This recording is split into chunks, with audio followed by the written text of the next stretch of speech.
Good morning, brewers. Welcome to another episode of the Commander and Coffee Podcast. I'm Cypher. And I'm Cork. My name is Y. How's it going?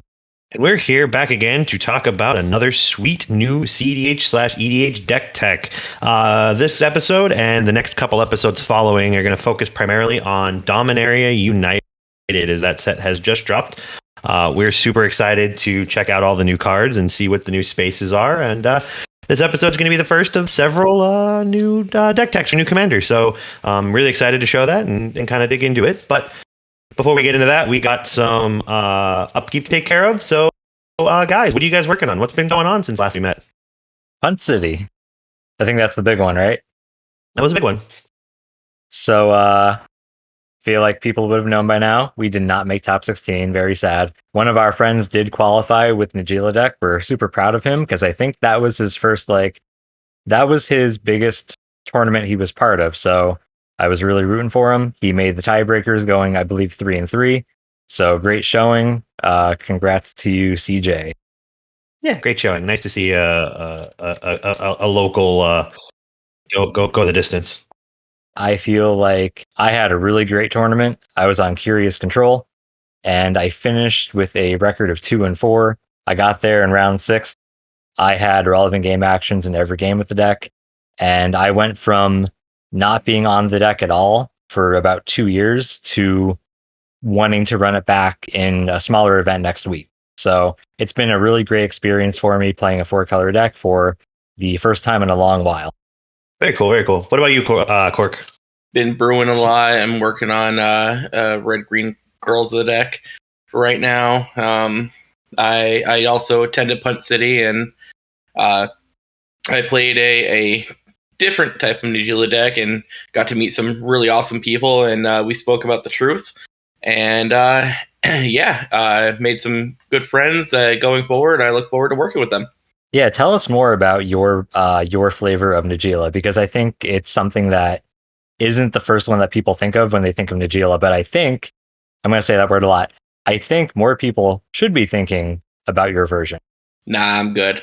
Fine, keep it in your back pocket. I gotcha. I did also attend Punt City. I played Roger Silas. Deck felt great. As per the name of the event, I had at least one that I definitely know of, Punt, in my games. That was unfortunate, but otherwise, deck felt good. Deck felt strong. It was great to be back in the tournament scene again. I forgot since COVID happened how exhausting playing a bunch of rounds of Magic is.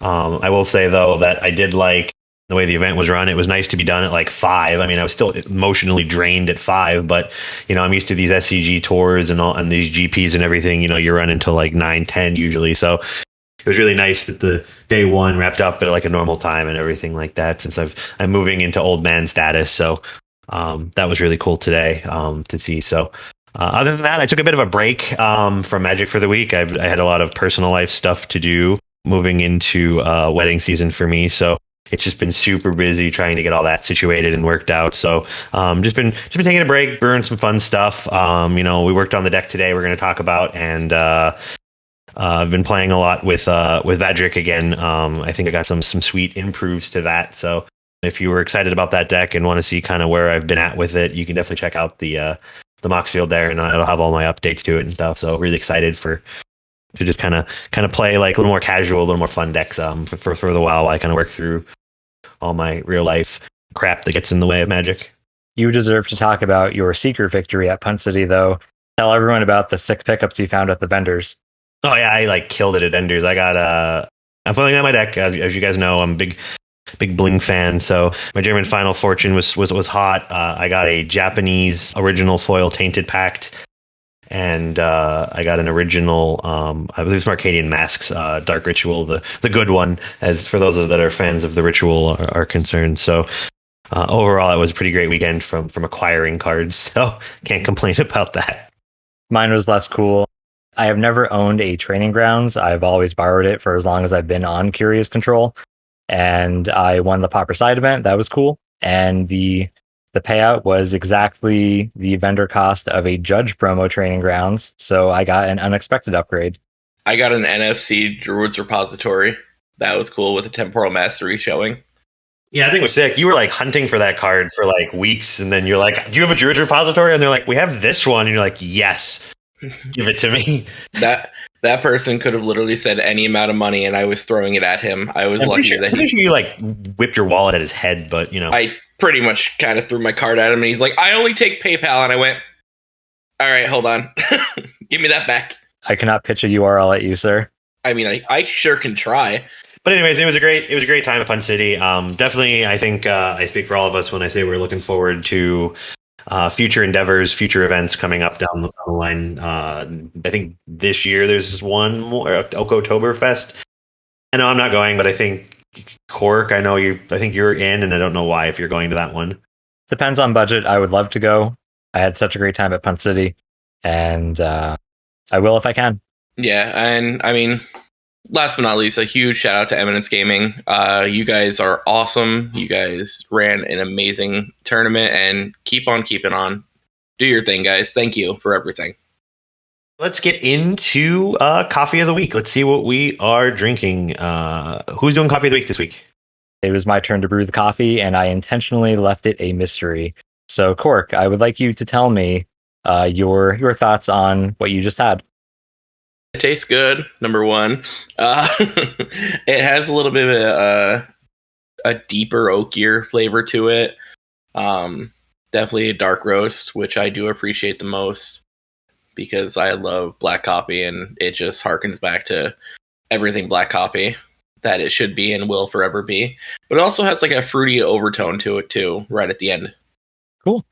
So with that in mind, the reason I chose what I chose today is because I feel like in a lot of our episodes to this point, we've kind of been going with local roasteries and things that are not as accessible. So I wanted to pick something that more people can readily find.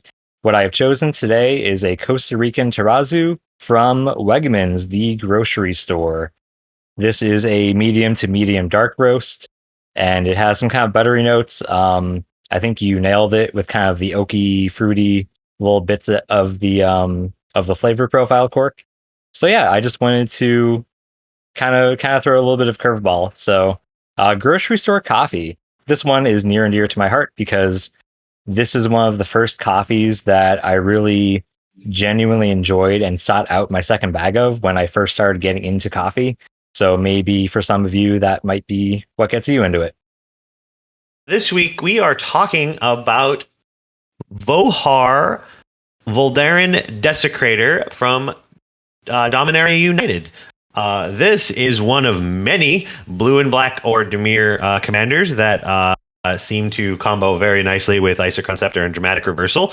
But this one, out of the ones that I looked at, kind of felt like the most pushed and the most powerful to me. So this is the one that I kind of wanted to build with. Plus, when I was a casual, I loved Merfolk, so I'm going to play the Merfolk commander. So that's kind of where we're at for today.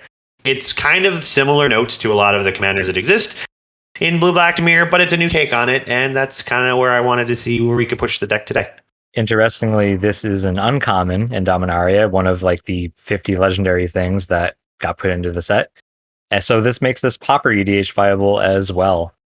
Also, like the main reason I'm building it is because stained glass showcase, and that's what I want. So that's what. Yeah, the stained glass showcase is pretty sweet. I mean, I thought maybe because, which was surprising for me when I first saw this, I went, "Oh, that's a Doomsday cracker." That's spoilers for later. I like how you can, with the stained glass, you can match the Jace WinCon. Yeah, it's exactly it. I have my stained glass Jace and my stained glass Vohar, and we're good to go. To kind of read off Vohar because he's new. Blue and a black, 1/2 legendary creature, Phyrexian Merfolk Wizard. So he did in fact get corrupted, completed, whatever you want to call it. They're using that small font on the type line. And he has 2 abilities. The first one is tap, draw a card, then discard a card. If you discard an instant or sorcery card this way, each opponent loses 1 life and you gain 1 life. There's your Dramatic Scepter combo, being able to repeatedly tap him to draw a card and then loop through your deck for whatever you need. And then for every instant and sorcery you discard, each opponent loses a life. So if you have 40 or plus in your deck, you win the game. Congratulations. His other ability, which is really cool and kind of synergizes with his looter effect, is 2 mana and sacrifice him. And then you may cast target instant or sorcery card from your graveyard this turn. If the spell would be put into your graveyard, exile it instead. You can only activate this effect as a sorcery. So this ability is really interesting to me and harkens back to a previous commander that used to exist back in the day. It was kind of a powerhouse of EDH, or what cEDH was before cEDH became a thing, of Cast Dissident Mage. I thought you were going to say Drownu. Nah, it is a Kess card, but it's close enough. Drownu is in contention there, I guess, as well. Being able to activate instants and sorceries, like the easiest line that I can think of with this is like you cast Tainted Pact, naming Thassa's Oracle, grab Thassa's Oracle, then cast or sacrifice Volnu to target your Tainted Pact, and then cast Thassa's Oracle, cast Tainted Pact, and you can kind of like double Tainted Pact for the Thoracle win off of your commander, which is kind of cool. So it really makes some compact lines through there, which is really neat. Well, new. Well, new. Well, new. Oh yeah. So basically the base of the deck list. As we expand on the list, obviously you'll see as we go through here, kind of looking at some of the win cons. I mean, your primary bread and butter way to win, you're in blue black, is you're winning, obviously, like we said, with the Thassa's Oracle, Jace, Wielder of Mysteries combo. There's nothing really new, fancy, or exciting going on there. It's clean, it's efficient, and it's just the best way that you can win the game. I do like I said when I was reading his effect, having the ability to kind of like loot away your graveyard and be able to ping the table down. And if you're making 3 mana and one of them's blue, you can kind of filter through your deck, cast like a Time Twister, shuffle everything back in, and go back to drawing through it again, dealing enough damage to kill the table. So and it's life loss, so it doesn't target, which is neat. So there's enough neat stuff there too as well for the deck list, kind of like a backup win con. As Cork alluded to earlier, the 2 most exciting ways to get to there that I like to see is Doomsday and Intuition, being able to crack the piles with Doomsday and being able to cast the cards that they've been in their graveyard from Intuition, making it kind of irrelevant as to what card they pick. So that's my bread and butter. That's what I love to do. It's what I love to play. So that's kind of why we ended up with the commander we ended up with for today. Yeah, there was no eluding. That was me just laying it on the table, and I'm just like, hey, here it is. This is what you're doing. He's not wrong. That is exactly what I'm doing. With some of these other Doomsday crackers, I feel like the biggest negative against playing them is that it's a bit clunky to set up your commander and then cast your Doomsday, just being very mana intensive for a lot of the previous lines that we've been looking at. What I like about Vohar is that 2 mana, 2 CMC, it really slots into many common play patterns. So I think that you can set up Doomsday really cleanly, just in an average game, as compared to a lot of the other like 4 or 5 mana Doomsday enablers. It's super powerful. I mean, even like it's a loot versus something like, I tend to like look at this card and think of it like a Thrasios almost. I mean, it's a 1/2, not a 1/3, and it's blue and black over blue and green, and it's draw a card, discard a card, it's loot instead of just like try draw. But I mean, like just being able to get out early, have a card advantage engine online that can play slow or fast depending on what you want to play around. It's really cool. It's a really cool commander. Being able to sculpt your hand without any further mana investment is something worthwhile. Looking at the win cons, like I said, it's Thassa's Oracle, Jace, and then the backup plan is Vohar kind of doing his thing. Not too much else there. The fun stuff for me is always how do we get there, and there's a lot of fun ways to do it. So we'll talk a lot about Doomsday piles and Intuition piles. I could talk about them for probably 3 hours, so I'm not going to go too deep. I'll pull out some of my favorite ones potentially, and we'll go into those. But you're also a blue-black deck, so you're clearly on things like Ad Nauseam and stuff like that to kind of go through the list and help power out fast wins through that line there. Everybody loves a good Nas. I know I'm not the only one out here, but big fan of that card. I was going to mention Cypher. I think your deep dive is really interesting, but also it's worth mentioning that at its core, it's still like really good blue-black cards, right? You have Universal Tutors and Demonic Tutor and other such things. So you can just have a Thoracle, right? You can just be Voharing your way to a simple Thoracle win that sees a lot of cards in an average game. Absolutely. Sometimes it's easy. I do like the fact, too, for Vohar that he is requiring only a colorless mana source. So, like, your like Mana Crypts and your Soul Rings and stuff like that, while insanely powerful, tend to, like, on the combo turn, like, Thassa's Oracle Demonic Consultation is blue, black, and if you're casting Consultation twice, it's blue, black, right? Your Soul Rings and stuff doesn't help that, but because they have an activated cost on Vohar, being the 2 colorless 2 is actually really powerful in the fact that like I can just use my crypt to pay for that ability. So it's in essence in some ways almost pseudo free in the fact that I'm not wasting my important colors to help cast the spell that I need to recast multiple times from my graveyard. Yeah, your Mana Crypt is always a relevant card. It's always paying for something. Yep. All right, so really getting through the deck list. Like I said, I'm going to talk mostly through. You guys can always some niche choices if you want to see the full list. Obviously, it'll be linked in the show notes below on our Moxfield profile. Check that out. We do keep an extensive library of every deck we talk about, as well as updates to them that we make throughout there. We're big fans of Moxfield. We're not sponsored by them, but absolutely love using their website. One of my favorite websites that has come out in a long time. Yeah, not only that, like the dude is super chill too. Like he was actually at Punt City, which was awesome. Got to talk to him briefly. It was really awesome. Yeah. So kind of just going through the list, I'm really testing the ability to utilize my graveyard as a resource. So interesting cards that are in here are, things like Snapcaster Mage, which is not typically seen in the cEDH space, but being able to open up some additional intuition lines, as well as being basically a Vohar effect for blue mana from the hand is pretty neat. So it really lets me utilize some of the additional resources we'll talk about later. But currently a card I'm testing. I don't know if I love it yet, but definitely interesting into the line of what we're doing in the deck list. The deck is on some stacks pieces in the form of Opposition Agent and Notion Thief. They're just two really powerful effects. I do really like Notion Thief in here. It does add to a neat intuition line with Vohar, where you can intuition for reanimate Notion Thief and Time Twister, and it really doesn't matter what they give you. As long as you have enough mana, you can combo out with that line. Probably a little fringe, but it's still a fun line to do. Nobody really sees it coming when you pull those three, and then you're like, yeah, no, I just get to Notion Wheel people. With the overview of Vohar and the uniqueness that you've been mentioning, Cypher, I think it's worth kind of coming back to reality every now and then. I thought we could talk about maybe a comparison or two to other similar decks. How do you feel so far in your testing that Vohar stacks up against something like Yuriko Doomsday or another dramatic Scepter outlet such as Toxrill, for example? Where would you put it against other similar decks in this color pairing?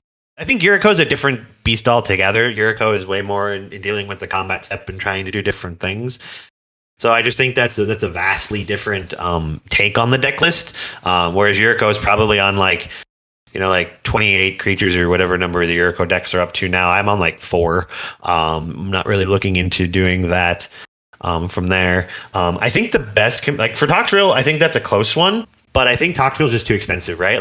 My commander costs 2 mana. Theirs costs 7, so that's a big difference to kind of get going from there. So I like having Vohar at 2 because it lets me play, more free interaction and more interactive pieces versus me just trying to power out a quick Toxrill. Vohar and Toxrill are completely different outside of the Scepter engine and having the Doomsday lines and the intuition lines that are a little different and a little easier to do with Vohar than they would be with something like a Toxrill. Yeah, thanks for clearing that up. I feel like it's almost a meme at this point whenever Wizard prints another blue-black Scepter outlet into the format. So, it's interesting to see what this one does that sets it apart from the rest of the field. Yeah, I think the closest one to looking at, the Scepter combo is something like a Kellis Fight Fixer. And, I think that deck is unique and kind of cool. I just don't think that it has the same abilities that this deck has. I think it's a little harder to kind of get set up versus something like a like Vohar. So see, I actually saw it as more of a parallel to Tazagar Scepter combo personally, with the way you're going to be interacting with the graveyard and whatnot. A little bit. They're just two very different decks because your Tazagar Scepter combo is still kind of like a mid-rangey kind of control deck trying to do its thing. This deck is not. This deck is Doomsday combo. This deck is Intuition combo. It has some controlling elements to it. Don't get me wrong, but it's lower to the ground. It's a little faster, and it's just trying to set up different lines that those other decks can't feasibly do. You're able to cut to the chase a bit more frequently. Yeah, you're not relying on setup. You're just kind of casting your commander, and then once the turntable passes, you pretty much can win when you want. So it's really neat. Sounds like it's more close to the Zur Doomsday lines than most anything else, I guess. Yeah, I didn't like Zero Doomsday as much though, but yeah, maybe. I haven't thought about Zero Doomsday in a while. I've just been on. When I think about Zero, I'm usually on like Shimmer or something like that, which is different. But yeah, could be. Kind of getting into the list and looking at what we have. I'm currently experimenting around with, am I on Gush piles? Gush being a very powerful pile cracker in that you can, for free, draw 2 cards off of it by returning islands. Or do I want to go more into the consider route and look at that approach and see if that's more into where I want to be? Thought Scour is another card that kind of fits that same bill of stuff to be doing. So I'm still tweaking that and I'm still working on that, but there's definitely some power in the Doomsday lines that I've been pretty proud of and happy with.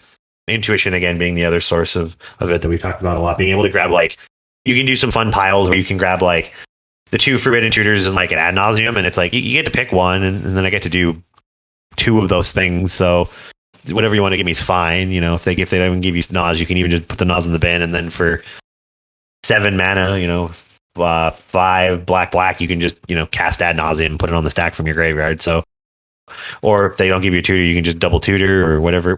The world's your oyster with this card in play and intuition, and the fact that it's not even a tap ability on that part is really critical to it. So you don't even need to kind of have haste and kind of go off from there, which is really cool. As I was building around it, I came across a couple of neat cards and interactions. So, given that this is a graveyard strategy, when you first look at it, you'll notice that there's some weird graveyard cards in there. Things like Reanimate, which I talked about before with the Intuition line. Interesting cards like Shallow Grave and Animate Dead are both in play.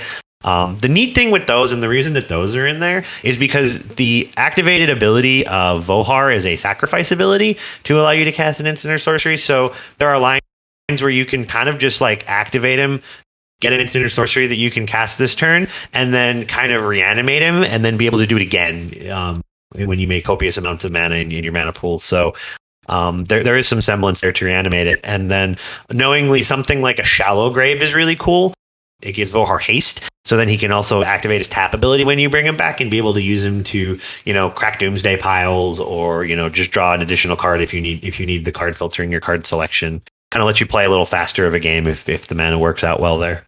That's a really smart angle, because I was going to say one of the negatives of Vohar compared to other similar decks is that you do have summoning sickness as far as a Dramatic Scepter line is concerned.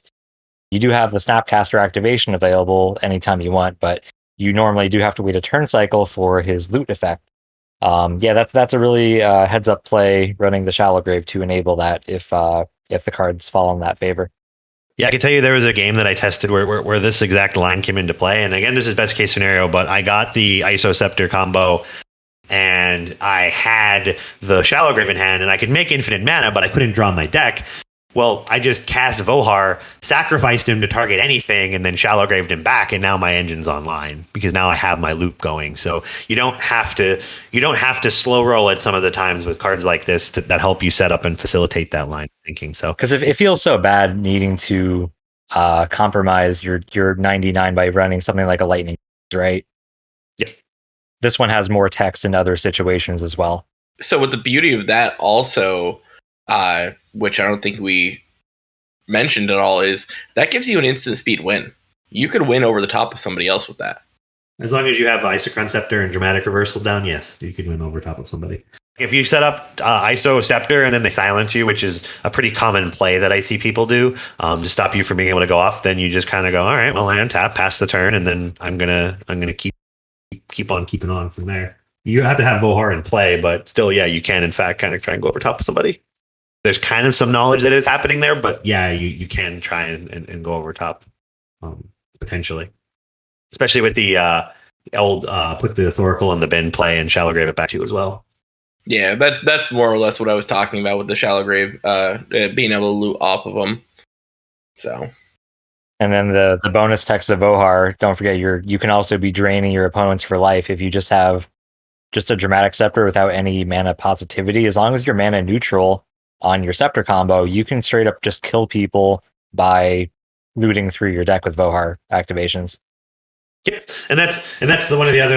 It's like the backup win con of the deck, right? Is you use things like Time Twister and Vohar, and just kind of let you within a good number, kind of get through most of your deck, recycle your deck, and then just keep on going. The time twister is really cute. I found that with currently we're on somewhere upwards of like 45 instants and sorceries right now. That you typically kind of have enough to kind of kill the table. I think that's a really great overview. So, Cypher, we talked a lot about Doomsday. Why don't you give us an example of like one of the bread and butter Doomsday piles that you go to when, all things are good? We won't go into the deeper ones when things are bad. Yeah, not everyone has played a Doomsday line before, so I think it's just worth briefly mentioning what is the Doomsday package, because it's not just running the Doomsday. There are other deck building concessions or boxes you have to put yourself inside to be able to win off a Doomsday. I believe actually like an old pro back in the 90s actually wrote a book about Doomsday for how many like different iterations and piles and everything you can do. I'll double check that, and if I find it, I'll link it in the show notes. It's a very complex card that has a lot of piles. Over the years, we've kind of there's the simplest and most efficient pile. The cleanest pile typically involves any draw two effect. The one that we've kind of harpened on is something like a Gush because it's relatively free. Again, you bounce 2 islands and you don't care you're winning the game, right? You can also supplement things like Frantic Search, Faithless Looting, Night's Whisper if you want to add some cards that actually require mana. You typically draw into a Lion's Eye Diamond and a Gitaxian Probe. You play the Lion's Eye Diamond, you cast the Probe, you crack the Diamond for triple blue, and then you draw your Thassa's Oracle with any card. Doesn't matter what the card is. It could even be a ham sandwich. As the last card in your library, you cast the Thoracle, and there's the game. That's the basic cleanest line. It requires 2 islands and 3 black mana to win. The 3 black to cast the Doomsday, and then the 2 islands to bounce off of the Gush. It requires no other mana to kind of go off of it. So it's usually your most your cheapest pile, right? I guess it requires 2 life too for the probe, but yeah, that's basically your cheapest pile there, and it plays out pretty straightforward. And as far as resolving Doomsday is concerned, if you ever want to play a Doomsday commander yourself, a good resource is actually watching legacy videos, because the Doomsday lines are, in most cases, the same thing compared to the commander lines. People run leagues with that all the time. It's a very viable deck in that format, so yeah, if that's a part of your game that you'd like to brush up on, that's a good place to look. Agreed. The only difference that I caution people on when they watch Doomsday and Legacy is Doomsday likes to use Edge of Autumn as another way to, as your pile cracker, because it's, 1 and a green that has text that doesn't matter, but it has cycling, sacrifice the land, so it's another free draw spell. Most of the good Doomsday decks in cEDH are not green, so you don't have access to that card. But that's where your commander comes in to supplement as the pile cracker. Things like this deck, Yuriko we talked about, and different things like that can just kind of cantrip you a card, kind of take the role of that. But other than that, your piles are pretty straightforward. You have things like Street Wraith you can utilize. Brainstorm piles exist, but they get a little convoluted because you got to put 2 back. You got to figure that out. And then there's obviously protected piles you can do. There's reanimation piles you can do with this deck list, where you can use things like Thought Scour to bin your Thassa's Oracle and then draw like a reanimate and then reanimate it. You can even double up with Vohar being able to like double Thought Scour you. So there's a lot of lines that the deck holds, but typically that's your bread and butter is get a multi-draw spell on the top of your library, get some fast mana and some more draw into there, and just kind of turn through those 5 cards, generating mana and drawing cards as you go until you can cast that, get that Thassa's Oracle and play and win the game. We talked about Scepter. We talked about Doomsday piles. Now, one of the staples of our podcast we seem to always, fall back on is intuition piles. You have it in here. What's, your intuition pile? Is there a win the game intuition pile or what?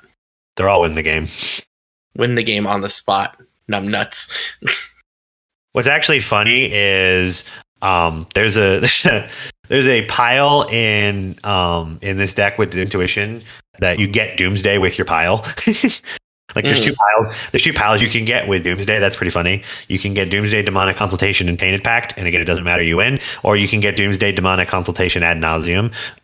Again, doesn't matter. And then you can get Doomsday Gush Gitaxian Probe, and again, it doesn't matter what you get, because whatever you put into your bin, you get to cast off of the off of Vohar.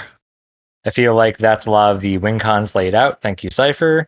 And with that knowledge of how we end the game, I think it's important to start with well, the start. So let's go to opening hands and see how we get from point A to all the things that we just talked about.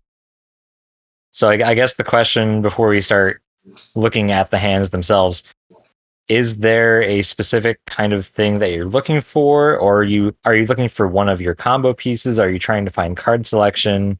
How much mana maybe are you looking for in your opening grip? You're looking for your standard bread and butter mulligans. I think this deck mulligans pretty well. But you're just basically looking to, get your mana online, get some tutors, get a card advantage engine or two if that's the game plan, or try and go for a fast combo. You're not restricted to go over a fast combo. Again, like having a bunch of counter spells and having the ability to have Vohar sit and play and kind of loot for a while does give you some, kind of redundancy to play a little bit of a longer game. So you do have that capability there. So you're not hyper speed trying to go at 110. You can kind of play a little slower game if you want to, but you're really not interested in keeping, relatively fair hands with this. And with that, let's start our opening hands. Oh yeah, that was a smooth transition, just like today's coffee was. And cut all of that out. Do we want to talk about this hand actually? Because it's kind of poop. You got to do some poop hands. All right, our first hand here is Clearwater Pathway, the blue-black flip land. Cut down a new card from Dominaria United, which, if you don't know, it's destroy target creature with total power and toughness 5 or less for 1 black. Demonic Tutor, Wishclaw Talisman, Jataxian Probe, Dress Down, and Time Twister. I mean, right off the bat, I personally don't think this looks good, but I could be totally wrong because I'm really bad at Doomsday. You do get to gamble a little bit, which is cool, if you so choose, if you're really feeling the pressure to keep this hand, because you do get to take your draw step and cast the Gataxian Probe. So you get 3 draw steps to find a second land. And then you can also see those draw steps before you decide what side of the flip land you're playing. Because if you find a blue source, then you get a Demonic Tutor, which might unlock enough stuff for this hand to be keepable. It just depends on how lucky you're feeling. What is our land count, Cypher? I believe we're on 26 lands for this deck. I am now less confident. So, this hand's, really good if we draw literally Mana Crypt into Lion's Eye Diamond. That makes the hand crazy. But the odds of us drawing those 2 exact cards are not very high. So the hand's not very good. Cut Down's an interesting card. It is a new edition that I'm playtesting because it's new and I want to play it. It does kill everything in cEDH that is at all relevant. So I'm really excited to see how good this card ends up being. If it's my Black Swords to Plowshares that I want it to be, we'll find out. But yeah, that's the exciting piece of this hand is that I'm trying out Cut Down. Our second hand, we went from very little lands to having all the lands. Spire of Industry, Watery Grave, Underground Sea, Verdant Catacombs, Polluted Delta, Swan Song, and Mission Briefing. 2 islands for Gush, Snapkeep. This hand's pretty bad. Pretty bad. I guess I missed it. Mission Briefing is another card I'm testing. It's another of the same effect to let me cast instants and sorceries from my graveyard. It also fuels his ability by with its Surveil 2, by being able to put some extra cards into the graveyard there. So just another Snapcaster target. I wouldn't be surprised if it doesn't stay in the deck very long, but it's something I'm trying for right now. See how I like it. It's a neat Doomsday Cracker. It does do that. Also, this hand is pretty bad. So oh yeah, 100%. We're going down to 6. Oh, this is a neat one. All right, so we're on 6 now. We have Mox Opal, Prismatic Vista, Mana Crypt, Clearwater Pathway again, Reanimate, Tainted Pact, and Fierce Guardianship. This hand's fantastic. It's actually really, really good because it's a little slow in the sense that you're casting Vohar on 2, which I know it sounds egregiously bad, but it's true. But on turn 2, you have Vohar up with Fierce Guardianship, and then if you get to untap, you just have a win because you can Tainted Pact into Tainted Pact again.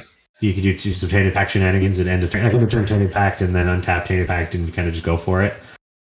So there's some neat lines there that's available to you. So I would definitely keep the 6. I'd probably been Reanimate, in my opinion. Yeah, I think that's the Mox Yeah. Opal because you don't have Metalcraft. It's Wait, actually, is Vohar an artifact creature? No, he's not. Okay, it's a Phyrexian, so I was like second guessing that, but A good point. Yeah. I still think you want to. It's close. I think you want to keep the opal because if it turns online, it just supports you so much better. And then reanimate's a card that's like good, but like you're not trying to like double Vohar with reanimate. Like it's not really an impactful card in the matchup right now because like with this Vohar, like I'm probably looking to put it back in the command zone when I sacrifice it. Not. I mean, obviously, context of what I draw afterwards is fine and all, but like based off of this 7, I'm not looking to put it in the graveyard. I'm looking to put it back in the command zone to cast it later on. So I'm probably going to keep the opal because you also understand like I will have a loot effect as well. So being able to loot and get the opal online is actually really kind of critically important to what I want to be doing. Yeah, I mean, as it stands right now, even with Mox Opal and Reanimate, this is a protected turn 3 win. Kind of turn 4, but yeah. It doesn't. Okay, hold on. We might. You have to cast. You need 1, 2, 3. Oh, you 4, have to 5, actually 6, cast it. 7, 8. You need 8 mana to win the game. Yep. Okay, never mind. Then scratch everything that I just said. I thought you got to cast it for free. No. You used to pay the costs. Worth mentioning that if you do draw any artifact that's castable off Mana Crypt, you can turn 1 commander. Yes, Correct. That's the thing. Like if you draw like the Talisman, Felwar Stone, anything of the sort, you get to just kind of get your commander online turn 1, and then you win on turn 3 because you take impact for the Thoracle, draw your card, crack the Vohar, cast your Thoracle, do the fun dance. That's a lot of live draws. I'm sold on the opal now. Yeah, it just facilitates you better. So yeah, I would keep that. Yeah. Right. So after that keep of 6, let's see our next 7. Turn 1 to Operation. This is the blue-black good stuff hand. So this hand we have here has Mnemonic Betrayal, a Fierce Guardianship, a Snapcaster Mage, an Opposition Agent, a Cut Down, a Mana Crypt, and a Polluted Delta. Thoughts? Opinions? This is like a solid 5. This is a terrible for 7. Like you have turn 1, you have Crypt into turn 1 like Oppo, but like unless you draw another land, you're not guaranteed to cast your commander. So your Fierce Guardianship is the full price of the. You can, it's castable, but you have to pay full price for it. You can't cast Mnemonic Betrayal. Snapcaster is a 2/1 flash blocker in this deck because you can't cut down and then flashback cut down with it. So like, this needs a lot to happen to be good. So you're really banking on that Oppo is solid. So I think it is worth considering that your out is more than just drawing a land yourself. If any opponent cracks a fetch, you get a land that way as well. Yeah, no. I mean, there's definitely that there too. So, I guess why I said it was like a solid, like maybe 6 or 5. When you want to just play like Dimir good stuff, but like, I'm looking to do much better things than this technically in the opening game. So I would probably mulligan. Yep, send it back. So our second 7 here, it's a Cephalid Coliseum, an Urborg Tomb of Yawgmoth, a City of Brass, a Watery Grave, a Diabolic Intent, a Vampiric Tutor, and a Dothy Voidwalker. This one looks a little bit better as the second 7. I mean, personally, I think it might be a little bit of a trap, but you know. It does on paper get there. The question is, does it get there well enough? Or quick enough? It's a tough hand. I mean, you have the tutors, which is nice. The intent being a sacrifice tutor is obviously not the best. But you do what you got to do. But having some extra lands is not a bad idea to kind of pitch to Vohar. This is definitely a slower hand for Vohar, where you're trying to kind of just grind a little bit. Second 7, I don't know if I'm in love with it.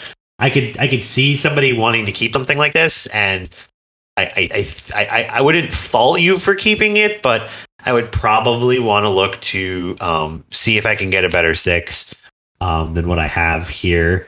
You do have the setup where you can like turn 1 Vamp Tutor for something, turn 2 for like Tainted Pact, cast Vohar, and then try and like find a line to get there through land drops and stuff like that. Because then you can Intuition and try and figure it out from there, or Doomsday even. But I'd probably end up trying something else. No, would definitely like pitch this. Let's see our next 6. A Cephalid Coliseum, a Reanimate, an Island, a Mystic Remora, an Opposition Agent, a Deadly Rollick, and a Thassa's Oracle. Blue source, blue source. Dang.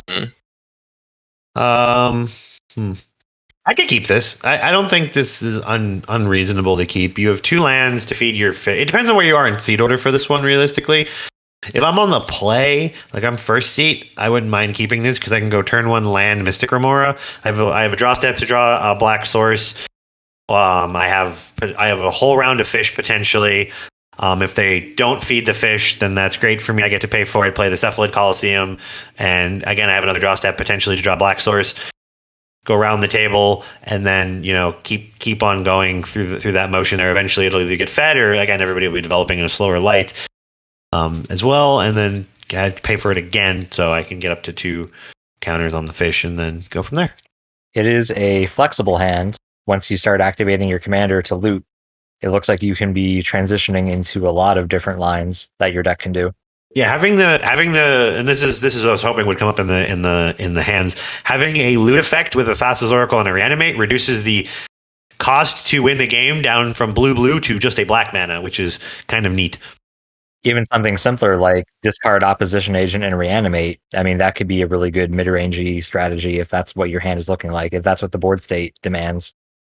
Correct. And Cork could be 2 black, but I mean, I was saying you can replace the double pips in blue for black, which is much easier thanks to Dark Rituals and Cabal Rituals than trying to get 2 islands, although this hand already has them, but yeah. We have a distinct lack of black in this hand, but Yeah, we'll figure it out. So yeah, I could keep this depending. If I was in 4th seat, it's still tough. Like, you could still probably keep it and try. You do let people develop a little earlier on in the game, but if they haven't developed more, like it's still probably fine on 6 because I believe we're on 6. I was probably looking at either banning the Oppo or the Thoracle, depending on how I'm feeling today. I'd probably lean more on the Thoracle and keep the Oppo, so that would probably be my 6. Would be more Rollick, Oppo, Reanimate, and then the 2 lands. Yeah, no, I agree. How about another one? Well, that's just great. I was about to say, is anyone going to say no to another one? That's definitely always another opener. So this is like a turn 1 fish with Brainstorm and then turn 2 Rhystic Study. Oh, I blinked. I thought the screen just didn't update on my end because I saw the fish on the right side. No, this is card advantage dot hand. Actually, this is a turn 1. This is a turn 1 Remora or turn 1 Commander if I really wanted to, but yeah, are we not going to talk about it? Are we not going to read it off? I mean, we could. I was just like, oh, that's really good. All right, so as we gush about this hand, Water Your Grave, Snow Covered Island, Normal Island, because got to have that Taint Impact mana base, Mox Diamond, Mystic Remora, Brainstorm, and Rhystic Study. As we were saying before, I have an answer. Okay. And maybe it's a personal preference, which island do you pitch to the Mox Diamond? Do you pitch the Snow Island or the regular island? Ooh, that's a good one. I'd probably pitch the Snow Island. No, let's pitch the regular island because everybody plays Snow Islands with their extra planar lenses. That's very EDH of you. That's true. Like, someone's going to do it. Someone's going to bring it back. I mean, like, Chain of Veil Teferi just won a big event, right? So someone's got to be out there with an extra planar lens, just waiting to top table it. Yeah, but CVT is still good, but that's for another day. Yeah, I mean, it's sort of irrelevant to what you pitch, but I like my Onslaught islands. They're the islands that I started playing Magic with, so that's probably the one I would want to see him play more. But yeah, so this hand's great. The hardest decision is probably do you want to turn 1 the fish or turn 1 your commander? I personally don't mind turn 1ing the fish and leaving up Brainstorm. That's kind of where my head's at. I don't know about you, Cypher. What are your thoughts on that one? It depends on seed order, but I'm probably turn 1ing the fish. It really depends on what other people do. If other people lead on fish, like you can, or get an early cantrip like that, you can lead on your commander, because leading on your commander is never a bad thing, because your commander is also a card advantage engine in the command zone, right? So having the ability to do that. There's also a neat line because this hand has Brainstorm, which is, it's really funny that we got we got Remora, Brainstorm, and Rhystic Study all in like the same like opening hand, because like each one, each one is designed to be like one of them in there. Because with Brainstorm and your commander, you can Brainstorm, put the 2 back, and then you can even loot 1 away later on with your commanders. You can kind of dig through, kind of soft anti-Brainstorm lock you too if you want to go down that road. If you're kind of stuck, so there's lots of neat interactions that it gives. But I would probably, with limited testing on the deck list, I would probably lead on Remora. But I could absolutely see why you would want to lead on your commander, and then follow it up with like a study, and then later on follow it up with a Remora later down the line when you kind of have like some already card advantage going and some mana development in play. Because you're 100% playing study on 2, so kind of with that line of thinking, like there's actually a reason to want to play your commander. Yeah. I don't know. You want to do another one, or you want to call hands? One more hand. One more hand. One more hand. The crowd's chanting. I don't want to upset him. Let's do another hand. Yes. Oh, I like this one. I like this one a lot. All right. So our final 7 here for this deck is going to be a Mental Misstep, a Misty Rainforest, a Springleaf Drum, a Lotus Petal, a Vampiric Tutor, a Thassa's Oracle, and a Mox Amber. I really like this hand. Good mana and the Oracle combo. And a You misstep. get a lot of mana, and you still leave up where you can Vamp Tutor, and you win on turn 2. Yep. The hand's really nuts. Turn 1 Misty into Underground Sea, Petal. Into your commander, into Mox Amber. Into Springleaf Drum, pass the turn, into turn, tap the drum in your commander, Vampiric Tutor with Misstep back up for missteps, for tainted whatever. Untap 1, 2, 3. Thassa's Oracle, I believe, and Demonic Consultation combo costs 3 mana. You have it. Good game. Thank you. Play again. Have a nice day. The penultimate blue-black ride or die hand. Oh yeah, anything they play to stop you stops you, but it is a turn 2 win with this deck with your commander. So you're not going to draw any. I mean, if your top deck is like Fierce Guardianship, then it's like insane. But you really only have your top deck draw to add any type of extra protection to the hand. But still, like, I'm not going to ship this. Yeah, no. I mean, I ship it with being the love of my life, but hey. This hand really showcases the strength of Vohar being a 2 CMC commander. It enables the turn 1 Amber, the turn 1 Springleaf Drum, all those things that piece the rest of your hand together. Yep. Yeah. So I think with that one, let's go out big. Let's go out on top right there.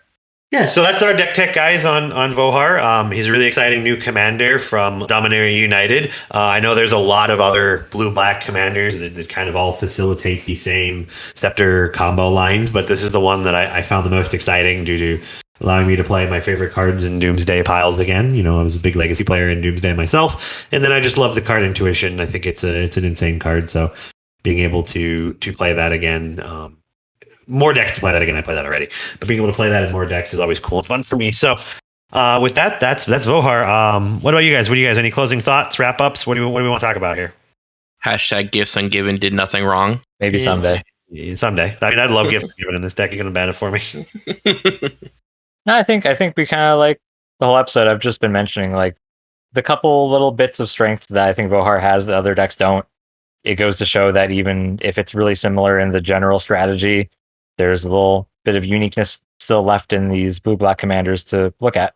I think it just really speeds up the whole lines, all of the lines for you, being that your commander has such a small CMC, kind of like how Roger allows you to have that extra level of protection, being that he costs 0, this one costs 2. We take what we can get in blue-black. So with that, guys, that's our show. We'll be doing a kind of a multi-series shows on the Dominaria United commander. So this is the one of at least 3 that we're doing. I know Cork and Y are working on other commanders that they're going to talk about here from Dominaria United. So we're really excited for that. Any spoilers, guys? You guys want to give any spoilers to what's coming up, or you want to keep it in the vault till we hit the episode? I'll just run through a list, right? I have a Joyer deck on the docket, the 3rd cEDH viable one out there. So maybe Joyer stacks, Joyer combo, yet to be determined. There's options to go with that one, being like an Ether Vial in your command zone. Looking at Urte Resurrected for its 2-headed giant potential. Having an ETB that you can not only control your opponent's board, but target your teammate to give your partner a draw step is really interesting. And I think that's a design space that should be explored more. And for Popper, Tor Wauki the Younger being a red-black control deck. So maybe if we do a Popper episode, that might be something to visit. I'm really fascinated with the Gruul Urza deck, Miria. I really like her design space. I thoroughly enjoyed the idea of Urza. I just never could really get into Urza, but like I've always enjoyed Gruul. So like when they were like, "Hey, here's Urza in your Gruul," and I'm like, "My baby, this is it. This was made for me." And I literally woke up and I'm like, "Yep, got to start doing it now." And I brewed up a deck. I play tested a couple of things. Went, I don't like this idea, and then I switched to another one, and I'm still testing it right now. Yep, and I actually tested Cork's list yesterday night as well. I put many permanents into play. I think the potential is there, and I think the last thing to determine is where it shakes out in terms of power level, because it might be a very strong deck. We're trying to figure out what packages are the best in this deck, and I think that if anyone can determine that, it's going to be you, Cork. I do my best. All right, everyone. So with that is another episode of Commander and Coffee Podcast. Thanks again for tuning in and listening. As always, you can find all of our links to all of our previous episodes, our social medias, the Moxfield link for this deck list, as well as our Moxfield library in the show notes below. Looking forward to seeing you guys again on next week's episode. So with that, I'm Cypher. Cork. And my name is Y, and I've been out of coffee since hand number 3. Same. Peace out, guys.